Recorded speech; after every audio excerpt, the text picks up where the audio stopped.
শুভ দুপুর। সবাই কেমন আছেন? বৈশাখ তো চলে এলো। সোমবার মনে হয় পহেলা বৈশাখ। তার আগেই আমরা ভর্তা ভাতের আয়োজন করে ফেলেছি। ট্রায়াল দিচ্ছি। ভর্তা দিয়ে ভাত খাবো, পান্তা ভাত। গরম ভাতও আছে, সে ব্যবস্থা আছে। যে যেভাবে পছন্দ করেন খেতে পারেন।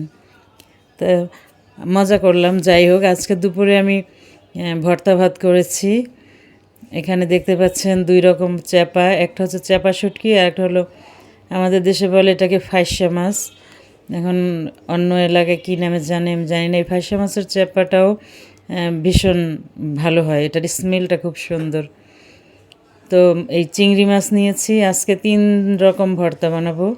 চ্যাপা শুটকি, কাঁচামরিচের শুধু ভর্তা, আর হচ্ছে চিংড়ি মাছের ভর্তা। ভর্তার আইটেম আসলে সচরাচর খুব বেশি করা হয় না, কিন্তু মাঝে মাঝে করে খেলে রুচির পরিবর্তন হয়, ভালো লাগে। এই গরমে একটু ভর্তা কম ঝাল দিয়ে আর পাতলা ডাল, একটু কাঁচা আম নিদলে সাথে আরও ভালো লাগবে। যাই হোক, আজকে এই 3 রকমের ভর্তা বানাবো। সেই পুরো রেসিপিটাই আপনাদের সঙ্গে শেয়ার করব। হ্যাঁ, প্রথমে এতগুলো মরিচ টেলে নিয়েছি, এটার জন্য আলাদা শুধু মরিচ ভর্তা করব। আর তারপরে সবগুলো ভর্তাই আমি কাঁচা মরিচ দিয়েই করব, শুকনো মরিচ আজকে ভর্তায় ইউজ করব না। প্রথমে চিংড়িগুলো দেখেন, চিংড়ি মাছ এতটাই তাজা যে সে লাফ দিয়ে চুলোর পাশে পড়ে গেছে। যাই হোক, মাছটাকে এখন তুলে নিচ্ছি। এই চিংড়ির খোসা ছাড়িয়ে সুন্দরভাবে ধুয়ে তারপরে আমরা ভর্তা বানাবো।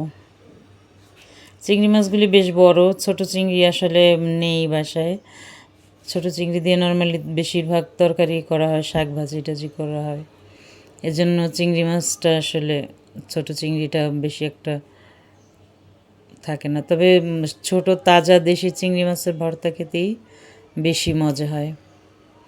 যাই হোক, মাছ মরিচ টেলে নিয়েছি প্রথমে, এরপরে চিংড়ি মাছ শুকনো খোলায় টেলে নিয়েছি। এখন দিয়ে দিচ্ছি সরিষার তেল। এখানে ভেজে নিব চ্যাপা শুটকিটা।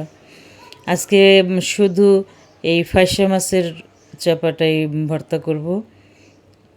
এটাকে ভালোভাবে ধুয়ে পরিষ্কার করে নিয়েছি। এখন এটাকে ভেজে নিব।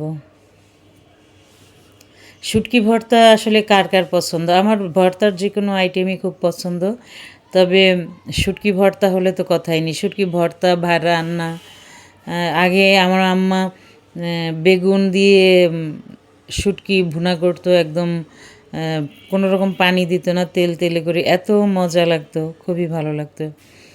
আমিও এখন মাঝে মাঝে রান্না করি, তবে মায়ের হাতের রান্নার মতো অত মজা হয় না। যাই হোক, ভর্তা করা শেষ। এটা হচ্ছে শুটকি ভর্তা। এটা আলাদা একটা বাটিতে নিয়েছি। আর এগুলো হচ্ছে চিংড়ি ভর্তা এই প্লেটে, আর হচ্ছে সবুজটা কাঁচামরিচের ভর্তা। এই ভর্তা তো এই পাশেও খালি জায়গা ছিল, এখানে আমরা চাইলে শুটকি ভর্তা রাখতে পারতাম, কিন্তু আমার ঘরের কর্তা তিনি আবার শুটকি পছন্দ করেন না, তিনি শুটকি খান না। সেজন্য শুটকি ভর্তাটা আলাদা রেখেছি, আর এই চিংড়ি আর মরিচ ভর্তাটা আমরা আলাদা রেখেছি। ভর্তাগুলো খেয়ে আসলে খুবই তৃপ্তি পেয়েছি, খুব মজা হয়েছে ভর্তাগুলো। আমার বোন ওরা ছিল, আমরা আজকে বিকেলে একটু দাওয়াতে যাব বিয়ের, সেজন্য ভর্তা ভাত করেছি, মুরগির মাংস রান্না করেছি, চিংড়ি মাছ আলাদা বাচ্চাদের জন্য ভেজেছিলাম। যাই হোক, এভাবে আপনারা ভর্তা করে দেখবেন, খুব মজা লাগবে। আর এই গরমে ভর্তা ভাতের তুলনা নেই। আর শেষ পাতে একটু পান খাবেন, তাহলে বাঙালিয়ানা 100-তে 100 পরিপূর্ণতা লাভ করবে।